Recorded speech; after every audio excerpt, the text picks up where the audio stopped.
Hello everyone, and welcome to the first Explained series on this channel. Today, we will be asking the question, can you beat Paper Mario the Origami King without taking any damage? The rules are simple. We have to avoid taking as much damage as possible.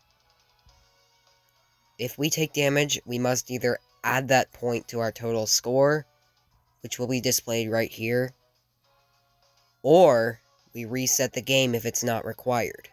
So without further ado, let's get started. After a fun little opening cart ride in the intro, we arrive at Toad Town only to find it as a barren wasteland, and we make it to Peach's castle. We go inside the castle and go down a long hallway. We encounter Peach, answer a few questions, and then fall into the dungeon. Don't worry, once we make it down there we don't take any damage, so we can continue on with the game. We rescue Olivia with no problems. We get the hammer, we save Bowser, and we take the secret exit to be able to make it to our first save block. We will be using these a lot this challenge. After a long spiral staircase, we get to our first tutorial fight, which is no problem, and we can get to the Whispering Woods.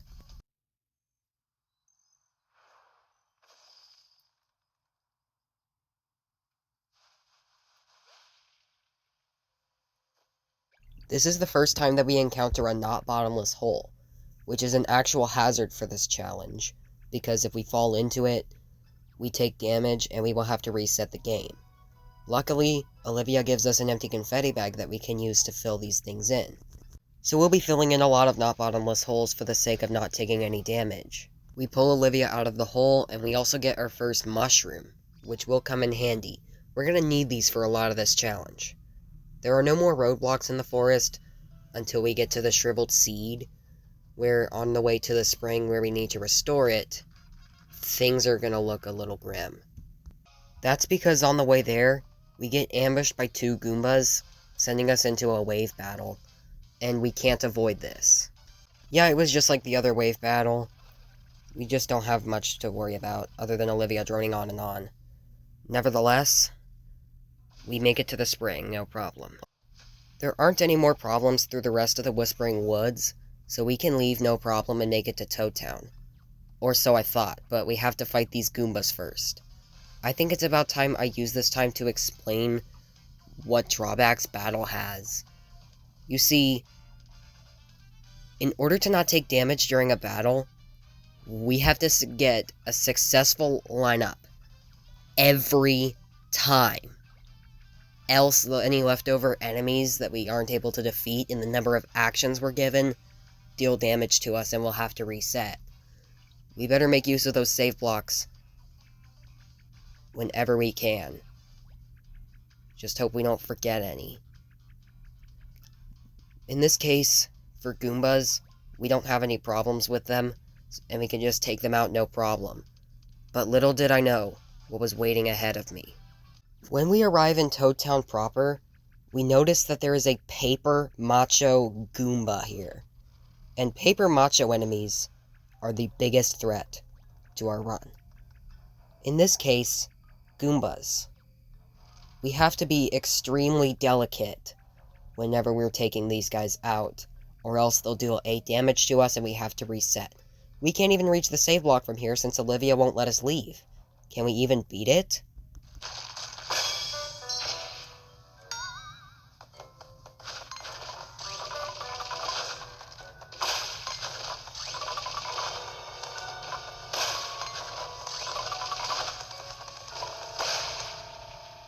Yes, it is 100% possible to defeat Paper Macho Goombas without touching them. I just got lucky on this first try, okay? Later on, while I was trying to defeat another Goomba near the red brick building, I accidentally took damage while I was on the stairs. Oops. But then I came back to it.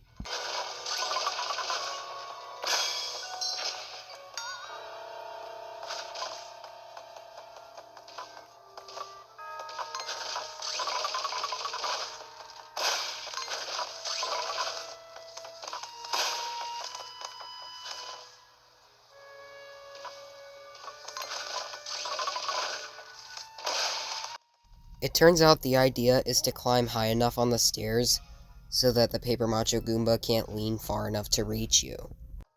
But just to make travel a bit easier in Toad Town, I decided to defeat all the Paper Macho Goombas so that I won't have to worry about it later. Starting with this one near the cafe, I got rid of this seal and decided to buy a rabbit espresso to start. I thought I'd come back to it later, so I decided to run across the town to be able to make it to the other side, where the Shy Guys thrive. Along the way, there's another Paper Macho Goomba that I had to defeat. It was no problem, I just had to be really delicate and just linger near the stairs the whole time. Anyways, now it's time to go get the manhole hook. First, there's the Shy Guy jammed in the door that we have to rescue first. And then there's yet another Paper Macho Goomba holding the other Shy Guy who knows where the manhole hook is.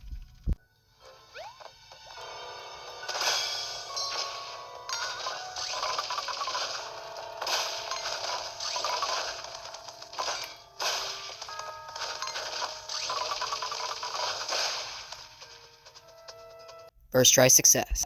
Anyways, now we gotta go back into the red brick building and beat up a shelf for ages to expose a 1FA pad. We expose the red door behind the scenes, and then we can go in to get the manhole hook, so we can head into the Graffiti Underground. But before heading to Graffiti Underground, I decided to defeat this Paper Macho Goomba first. This was footage from after my reset. I had to use this table to make sure that the Paper Macho Goomba didn't see me, so that I could sneak up on him every time I hit him until he was dead.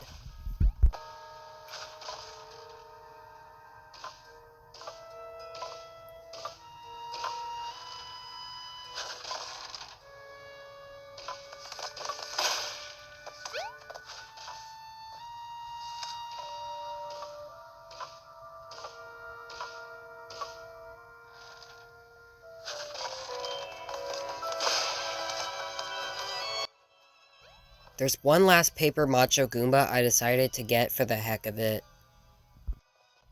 This one had a few clutch calls. I had to deal a hit to the Paper Macho Goomba, then run back towards the stairs for shelter. Rinse and repeat.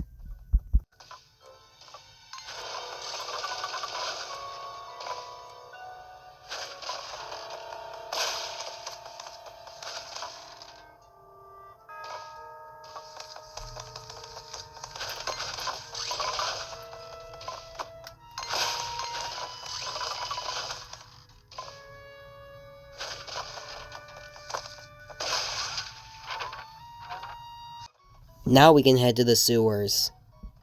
The only thing noteworthy in the sewers are this not bottomless hole, which you need a well-timed jump to get across. And in one of the wave battles, you'll want to line up the enemies instead of group them, because you won't be able to deal damage to the swoops if they're grouped. We've made it to Peach's Castle, and our #1 priority is just completely ignoring it. We can finish the rest of the game without having to save Luigi. We'll survive. After a mandatory battle, I went down to the shop to buy some items because we're going to need them for this challenge. And now we can make our way to Picnic Road. There isn't much to see in Picnic Road, so we can head on over to Overlook Mountain. We need to get the shell stones anyways. Or, I did have to go to the Battle Lab to get this Toad's 1-up. I did that along the way. Anyways, we pay 300 coins, use the 1,000-fold arms, go fishing, and play soccer to be able to get the shell stones that we need to enter the Earth Elemental Temple. Or... the Earth Elemental Temple is the most difficult part of the entire run, because there are so many hazards that you can fall into. I might as well take you on a tour through the whole thing.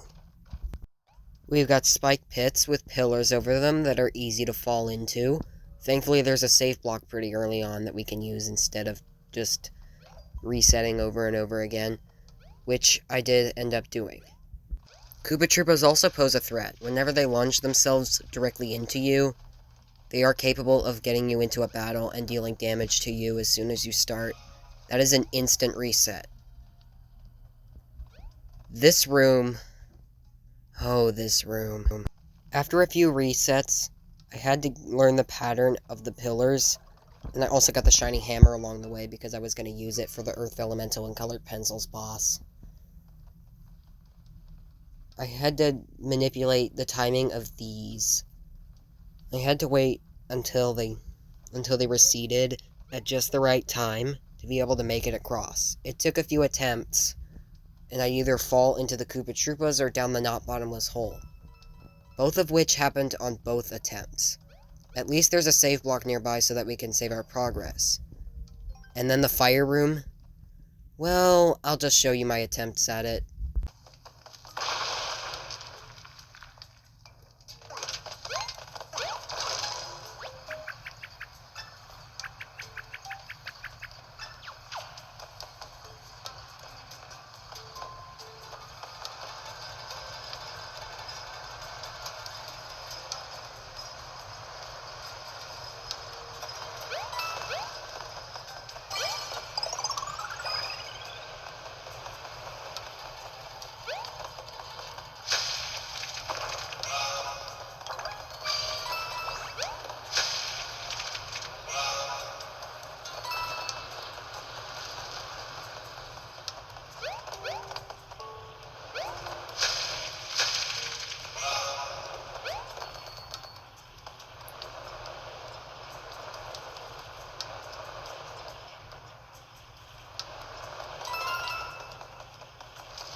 Now, all of that may look simple, but it was just all about timing all the way through.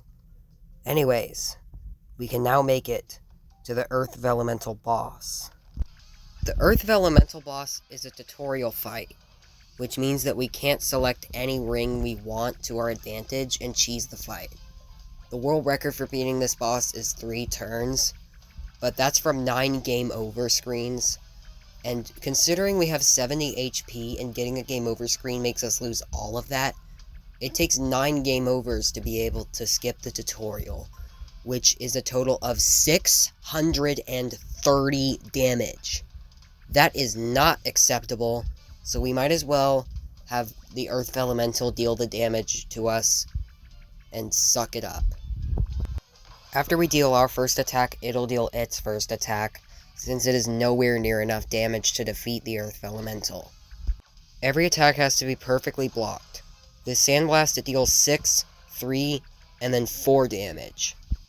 This brings our counter from 0 to 13. Next, we have to aim for the right front leg, which makes it deal Sandblast damage again. But this time the numbers were 6, 3, and 4 again. This doubles our counter in just the span of 2 turns. Now that we made it to turn 3, we finally have full control of the rings. Unfortunately, after I made a path to the Earth Elemental's tail so that we could deal 17 damage to it, we still have to endure some more damage. Blocking the rough landing attack makes us only take 6 damage before we can use the thousandfold arms to finish it off. And that's the entirety of the Earth Elemental fight, only done in 32 damage. Next stop, Overlook Tower. Now that we've made it to the tower, it's time to address why this is one of the other worst parts of the entire run. That is because we have to go through the whole tower while there are no save blocks until we get to the top deck. None! This means that we have to avoid taking damage as much as we possibly can. I decided to go through it all in one attempt because I couldn't be bothered, so my best scores were tallied into a spreadsheet that I will have linked in the description once I complete it. After crashing the elevator by accident, the first floor just required a bit of cheering the toads, since it was just a ring battle that I absolutely had to get a successful lineup on. The second floor is the restaurant, but it has a Goomba infestation. So yeah, there's no way we're getting through this in 0 damage without godlike luck. I tried to be as careful as possible, but somehow I had a Goomba get on me, and it dealt 1 damage. So I think we might as well accept that and continue on with our day. I cleared out the rest of the kitchen, no problem, and there weren't any more Goombas. The Goomba infestation in the restaurant wasn't too much trouble, although I did actually defend myself from one of the Goombas by eating the spaghetti that was left on one of the tables. And then I left the restaurant by accident without intentionally needing to go through the door. After coming back in, I accidentally took 3 damage to the Goomba on the floor, and the other 2 were easy to take out, and we can move on. On the 3rd floor, there were colored pencils flying at us. There were a couple of them that I couldn't avoid, but the rest I was able to jump over just fine.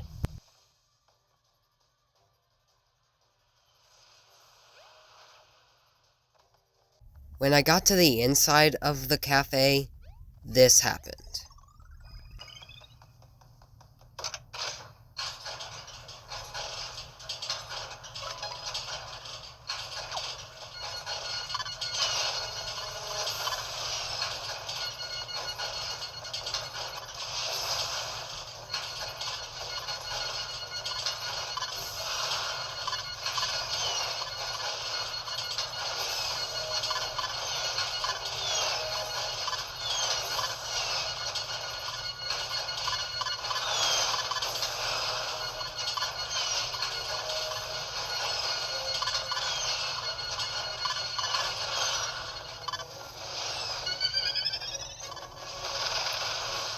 I don't know if I did that in a prior video, but nonetheless, we can make it to the colored pencils boss now and finally save our game. On the first turn, I created a path so that I could go left until I was directly behind the case.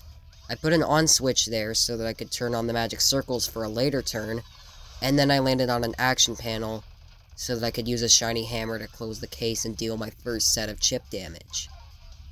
Doing this will minimize the amount of damage I would take if all the pencils started firing on me at once.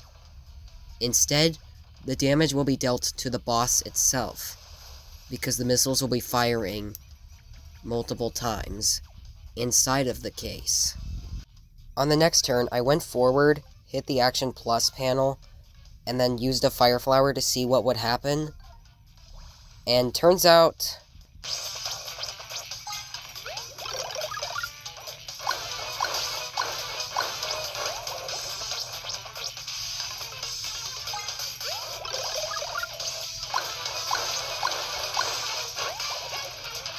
that's right, Fire Flowers do nothing. Every single time we attack, every other turn, we will take 12 damage to the snapshot attack. The path for turn 3 was very similar to the first turn. I went behind the case and then landed on an action panel so that I could use the shiny hammer to close the case. Best case scenario, 1000 full R magic circles work too, but I'm not sure if this happens. But the lid will probably still open itself up and fire all the missiles onto you. Turn 4's path was similar to turn 2's, I went right, activated a treasure chest, and then went in front of the case this time, so that I could use the shiny hammer to deal major chip damage, and get to the rainbow roll faster. For turn 5 I made a left path through a heart, a ×2 action panel, and behind the case to reach the action panel, and then I used the shiny hammer again to deal damage to it. For turn 6 I went to the side of the case to be able to reach the action panel and dealt more damage, which led me to the rainbow roll. Well, once we take damage from Snapshot again.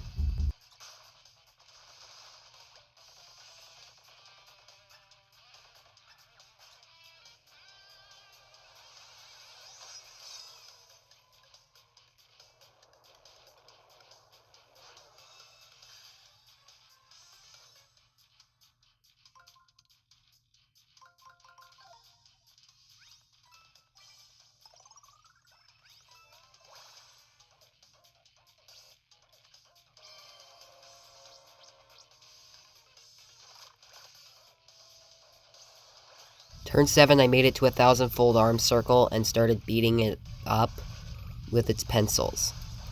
And with that, that's the entire fight. With the defeat of colored pencils, we can unwrap the red streamer at long last.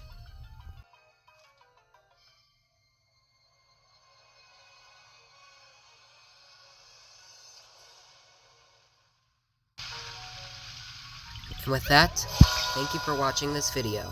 If you enjoyed, like, comment, subscribe, comment down below what you would like to see next, and I'll see you in the next episode. Goodbye.